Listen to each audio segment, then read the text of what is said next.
আমরা যদি চাই যে বাংলাদেশের মাটিতে দিন প্রতিষ্ঠা করতে, তাহলে শুধুমাত্র পুরুষদের ভূমিকা যথেষ্ট না, কোশ্চিনকালেও যথেষ্ট না। কারণ প্রত্যেকটা পুরুষই কোনো না কোনো মায়ের সন্তান, কোনো স্ত্রীর স্বামী, কোনো বোনের ভাই, অথবা কোনো মেয়ের বাবা।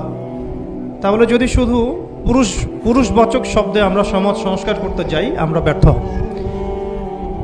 দুঃখের সাথে বলতে হচ্ছে, এটা কিছু কিছু ক্ষেত্রে আমাদের আত্মসমালোচনার দরকার আছে। আমরা পুরুষদের মধ্যে যে পরিমাণ মেহনত করছি এবং করার পরিকল্পনা করছি, তার 50% আমরা মেয়েদেরকে নিয়ে ফিকির করছি না।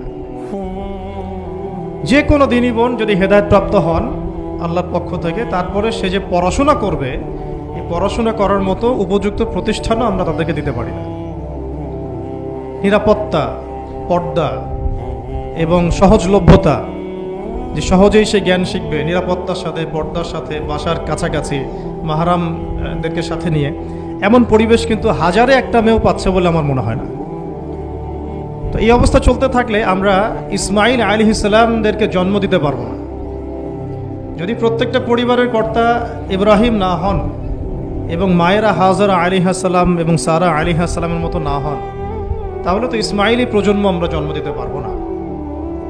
সেক্ষেত্রে আমরা আল্লাহ পাকের জমিনে দিন প্রতিষ্ঠাও করতে পারবো না।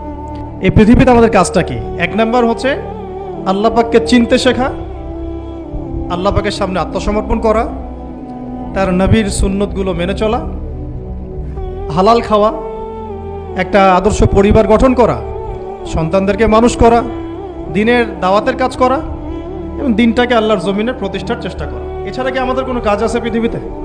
বাকি যে কাজগুলো সেগুলো আনুষঙ্গিক এবং সেগুলো ইবাদত হিসেবে গণ্য হবে যদি আল্লাহর জন্য হয় এবং রাসূলের তরিকায় হয়। যেমন কেউ যদি ঘুমায়, ঘুমানোর কাজটাও তো ইবাদত, যদি সেটা রাসূলের তরিকা মোতাবেক হয়। সিম্পল। খাওয়া দাওয়া করা, আমরা আমাদের চাহিদায় খাই, কিন্তু এটাও ইবাদত হিসেবে গণ্য হবে যদি খাওয়ার সুন্নাতটা আমরা ঠিকমতো আদায় করতে পারি। তাহলে প্রতিটা কাজই সুন্নাহ এবং ইবাদত হবে যদি আমরা সেটার তরিকা ঠিক রাখি। মূল কাজগুলো কি? মূল কাজগুলো হচ্ছে মূল কাজগুলো হচ্ছে, এক, এই পৃথিবীতে আল্লাহকে চেনা, আল্লাহকে চিনতে শেখা। দুই, আল্লাহ রাব্বুল আলামিনের সামনে শর্তহীন আত্মসমর্পণ, শর্ত সাপেক্ষে না, একদম নিঃশর্ত আত্মসমর্পণ। তিন, আল্লাহ পাকের সমস্ত হুকুম আহকামগুলো মেনে চলা। চার, রাসূলুল্লাহ সাল্লাল্লাহু আলাইহি ওয়াসাল্লামের আদর্শ প্রত্যেকটা কাজে বাস্তবায়ন করা, সুন্নতের উপর থাকা। পাঁচ, হালাল খাওয়া। ছয়, আদর্শ পরিবার গড়ে তোলা। সাত, সন্তান প্রতিপালন। আট, সৎ কাজে আদেশ। নয়, অসৎ কাজে নিষেধ। 10, আল্লাহ পাকের এই জমিনের মধ্যে দিনটাকে প্রতিষ্ঠার চেষ্টা করা, যার যা সামর্থ্য আছে তাই দিয়ে। কেউ জান দিয়ে করবে, কেউ মাল দিয়ে করবে, কেউ কথা দিয়ে করবে, কেউ লিখনি দিয়ে করবে, কেউ প্রয়োজনে আল্লাহর পথে জিহাদ করবে, কেউ প্রয়োজনে শহীদ হবে। যার যেটা সুরত সে সেভাবে করবে। এছাড়া কি দুনিয়াতে আমাদের কোনো কাজ আছে? এই কাজগুলোর মধ্যে, এই কাজগুলোকে যদি আমরা বাস্তবায়ন করতে পারি, তাহলে দুনিয়াতেও সফল হব ইনশাআল্লাহ, পরকালেও জান্নাতে যাবো ইনশাআল্লাহ। এই তো, এই কাজগুলো যদি আমরা বাস্তবায়ন করতে পারি, দুনিয়াতেও সফল হব ইনশাআল্লাহ এবং পরকালেও জান্নাতে যাবো ইনশাআল্লাহ। এই হাদিসটা খুব ভালো করে মনে রাখতে হবে যে এই পৃথিবীতে কেউই আল্লাহ পাকের পরে সিজদা পাওয়ার যোগ্য না।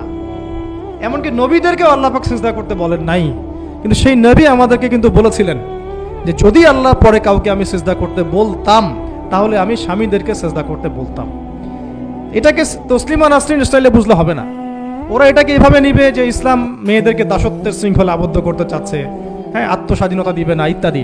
আমরা দেখব পরকালে আমি জান্নাতে যেতে পারছি কিনা। আল্লাহ পাকের হুকুমের চাইতে আমার কাছে কোনো যুক্তি বড় নয়। আল্লাহ পাকের হুকুমের চাইতে আমার কাছে কোনো যুক্তি, বিজ্ঞান, প্রযুক্তি এগুলো বড় মানদণ্ড নয়।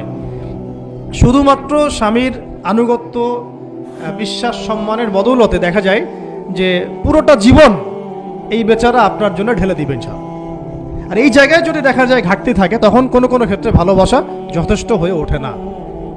এবং আপনারা জানেন এই শহরে ডিভোর্সের সংখ্যা দিন দিন বাড়ছে। কেন? এইগুলো মেজর কারণ আছে। হ্যাঁ, আমি বলছি না যে সব ছেলেই একেবারে পারফেক্ট, কখনোই না। ছেলেরাও যেমন সাহাবী না, মেয়েরাও সেরকম মহিলা সাহাবী না। কিন্তু সবর, আনুগত্য, নরম কোমলতার কোনো বিকল্প নাই। উভয় পক্ষের জন্যই নসিহতগুলো আর কি, স্বামীর জন্য এবং স্ত্রীর জন্য।